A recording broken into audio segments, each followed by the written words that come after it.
चलिए जानते हैं आज देश और दुनिया की तमाम सिलेक्टेड काम की और 50 महत्वपूर्ण बड़ी खबरों को केवल 10 मिनट में। मगर अभी तक इस वीडियो को लाइक नहीं किए हैं तो लाइक कर दीजिए।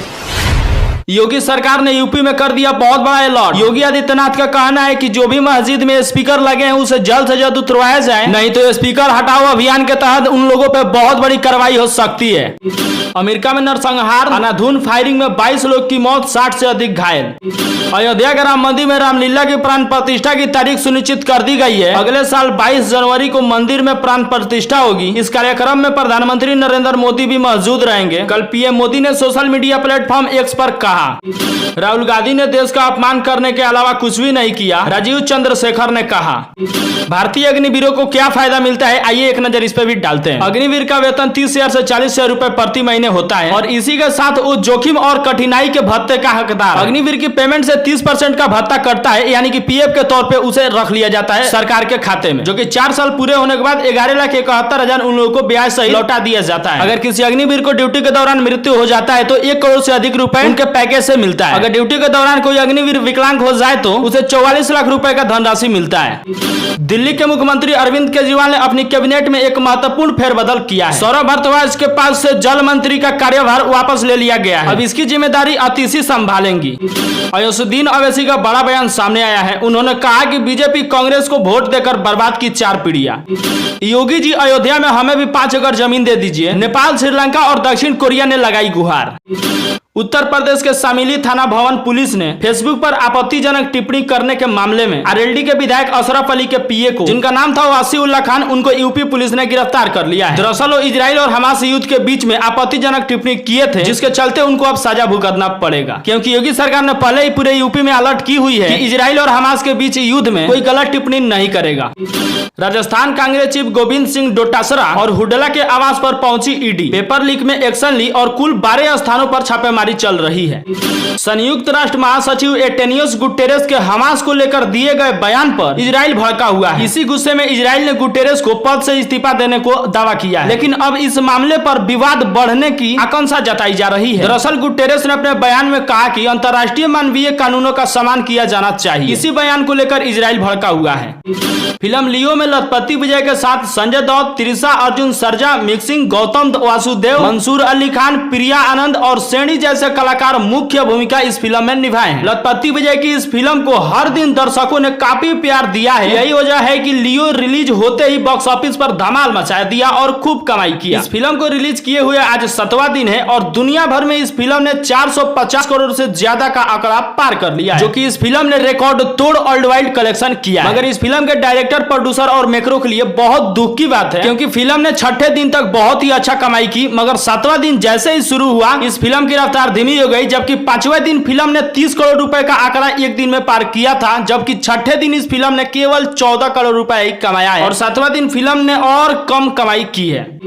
आजम खान से अजय राय की मुलाकात पर अखिलेश यादव ने तीखा हमला बोला है। अखिलेश यादव ने प्रतिक्रिया व्यक्त करते हुए कहा कि आजम खान से तो सबको मिलना चाहिए, लेकिन कांग्रेस के नेताओं ने ही उन्हें फंसाया था। और आजम खान, आपको मैं बता देना चाहता हूं कि कांग्रेस के प्रदेश अध्यक्ष अजय राय के आपसे मिलने पर कहीं फिर आपके साथ राजनीति ना हो जाए और फिर आप कहीं जेल में ना चल जाए।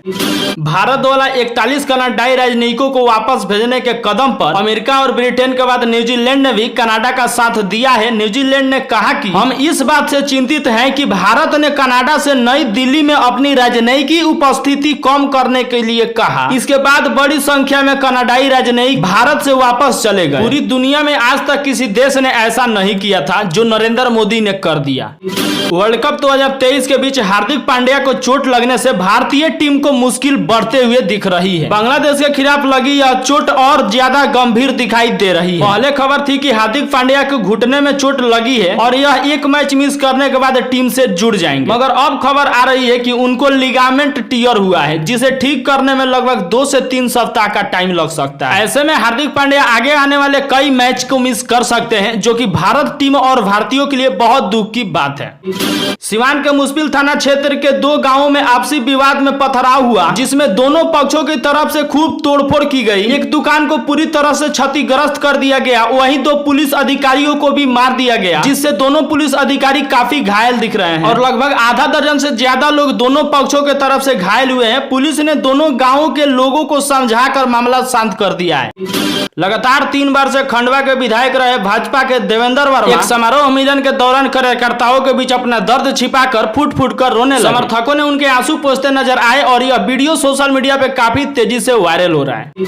रेलवे स्टेशन से दोपहर को ग्वालियर जा रही ट्रेन में 2 डब्बों में धुएं निकलना शुरू हुए, जिससे 3-4 डब्बों के लोगों में अफरा तफरी मचना शुरू हो गई और यात्री चलते ट्रेन के डब्बों में से कूदना शुरू कर दिए। भंडाई रेलवे स्टेशन के पास गेटमैन यशपाल सिंह ने जब ट्रेन के डब्बों में धुआं देखा तो उनका दिल कांप गया और सोचने लगे ना जाने कितने लोगों की मौत इस ट्रेन की वजह से हो सकती है। उन्होंने बिजली के जैसी तेजी दिखाकर भंडाई स्टेशन मास्टर के पास फोन किया, फिर ट्रेन को रोका गया, लेकिन ब्रेक लगने से पहले काफी यात्री ट्रेन के डब्बे से कूद चुके थे। ट्रेन रुकने के कुछ पलों में धुआं दोनों कोचों को अपने आक्रोश में लेकर राख कर दिया और ट्रेन के डब्बों में से कूदने वाले व्यक्ति को बहुत ही ज्यादा चोट लगा है, जिससे लगभग 2 दर्जन से ज्यादा आदमी घायल बताए जा रहे हैं। आग लगने के समय ट्रेन की गति सिर्फ 15 किलोमीटर प्रति घंटा थी, जिसके वजह से आग तेजी से फैला ही नहीं। 7 अक्टूबर को जब इजराइल पर हमास का आतंकी हमला हुआ तो प्रधानमंत्री नरेंद्र मोदी ने ट्वीट कर कहा कि संकट की घड़ी में भारत इजराइल के साथ खड़ा है। तब से भारत से लेकर बाहरी दुनिया तक इस पर हाय तौबा मची हुई है कि मोदी के शासन काल में भारत की विदेशी नीति बदल गई और फिलिस्तीनी को समर्थन देने की गांधी, नेहरू और अटल अडानी की परंपरा को बदल दिया गया। विदेशी विपक्षी देशों को यह एहसास हो गया है कि भारत की यह कूटनीति है जो युद्ध नीति पर भारी है।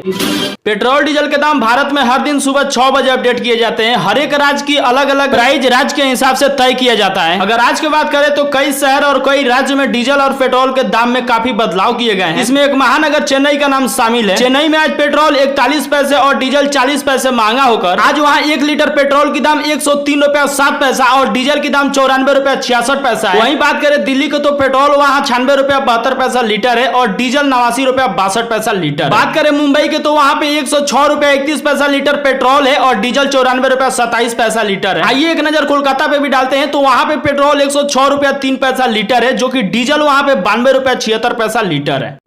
इस फोटो को देखने के बाद काफी सोशल मीडिया पे बवाल मचा हुआ है कि क्या सच में योगी आदित्यनाथ मध्य प्रदेश से चुनाव लड़ने वाले हैं? तो जी नहीं, उन्हीं के तरह दिखने वाले इस शख्स ने निवाड़ी जिले का पृथ्वीपुर विधानसभा से अपना नामांकन पत्र दाखिल किया है। योगी की तरह हूबहू दिखने वाले इस शख्स का नाम दिलीप जैन है, जो कि दिलीप जैन पृथ्वीपुर में कपड़ा का व्यापार करते हैं। मध्य प्रदेश के विधानसभा चुनाव में दिलीप जैन निर्दलीय प्रत्याशी है, निर्दलीय चुनाव लड़ रहे हैं।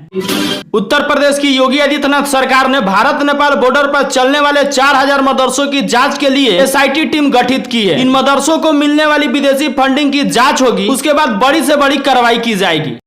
भारतीय सराफा बाजार में सोना और चांदी महंगा हुआ है। महंगाई होने के बाद सोने की कीमत 60,000 रुपए प्रति 10 ग्राम के पार हो गया है। वहीं चांदी का भाव 71,000 रुपए प्रति किलो से अधिक हो गया है। राष्ट्रीय स्तर पर 999 शुद्धता वाले 24 कैरेट के 10 ग्राम सोने की कीमत 60,888 रुपए है, जबकि 999 शुद्धता वाले चांदी की कीमत 71,360 रुपया प्रति किलो है। जबकि इजराइल और हमास जंग के पहले 10 ग्राम सोने की कीमत लगभग 54,000 के करीब में था। अभी और भी सोना चांदी के कीमतों में वृद्धि हो सकता है, तो अगर आपको खरीदना है सोना चांदी तो आप खरीद सकते हैं। इससे सस्ता आपको और आगे चल के नहीं मिलेगा।